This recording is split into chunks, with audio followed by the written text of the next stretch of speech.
Hi అండి.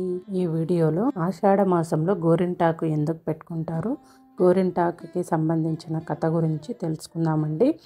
అసలు గోరింటాకు అంటే గౌరీ ఇంట ఆకు. ఈ గౌరీ ఇంట ఆకుని వాడుకలో గోరింటాకుగా అంటున్నాం. అసలు ఈ గోరింటాకుకి మన పురాణాల ప్రకారము పార్వతీదేవి చిన్నతనంలో తన చెలికత్తెలతో ఆడుకుంటూ ఉంటుండగా రజస్వల అవుతుంది. రజస్వల అయినప్పుడు చిన్న రక్తపు బొట్టు భూమి మీద పడి మొక్కలాగా మారుతుంది. అది చూసిన పార్వతీదేవి స్నేహితురాళ్ళు పర్వతరాజుకు చెప్పడానికి వెళ్తారు. పర్వతరాజు సతీ సమేతంగా వచ్చేలోపు ఆ చిన్న మొక్క కాస్త ఆ మొక్క ఇంకొంచెం పెద్దదవుతుంది. అప్పుడు ఆ మొక్క, నేను పార్వతీదేవి రుద్రాంశ వల్ల పుట్టాను కాబట్టి నా వల్ల ప్రయోజనం ఏంటి అని అడుగుతుంది. ఇప్పుడు పార్వతీదేవి ఆ మొక్కలోని ఆకుల తెంపగా చెయ్యి ఎర్రగా అవుతుంది. అది చూసిన పర్వతరాజు, అయ్యో ఎందుకు బిడ్డకు చేతులు ఎర్రగా అవుతున్నాయి అని అంటే, అప్పుడు పార్వతీదేవి, నాకేమీ బాధ కానీ నొప్పి కానీ ఏమీ లేవు, పైగా అలంకారంగా కూడా ఉందని చెప్తుంది. అప్పుడు పర్వతరాజు, మానవ లోకంలో స్త్రీ సౌభాగ్య చిహ్నంగా ఈ గోరింటాకు ప్రసిద్ధి చెందుతుంది అని చెప్తాడు. ఈ గోరింటాకును పెట్టుకోవడం వల్ల గర్భాశయ దోషాలు తొలగుతాయి.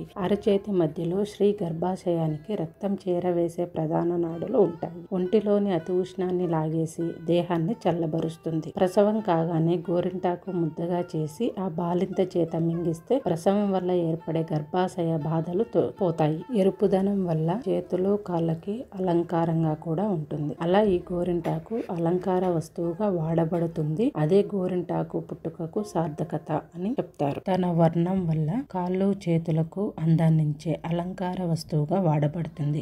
అదే గోరింటాకు పుట్టుకకు సార్థకత అని పలుకగా గౌరీతో సహా అందరూ ఈ చెట్టు ఆకు పసరతో కాళ్ళు చేతులు అందంగా తీర్చిదిద్దుకుంటారు. ఈ సమయంలో కుంకుమకు సందేహం వస్తుంది. నుదుటన కూడా ఈ గోరింటాకును ధరిస్తారేమో, ఈ ఆకు వల్ల నా గొప్పదనం ఆవశ్యకత తగ్గిపోతుందేమో అని. అప్పుడు గోరింటాకు నుదుటన పండదు కాబట్టి నీ ఆవశ్యకత, నీ గొప్పతనం అలాగే ఉంటుంది అని చెప్తారు. ఈ వీడియో కనుక మీకు నచ్చినట్లయితే లైక్ చేయండి, షేర్ చేయండి, కామెంట్ చేయండి అండ్ సబ్స్క్రైబ్ కూడా చేయండి. Thank you.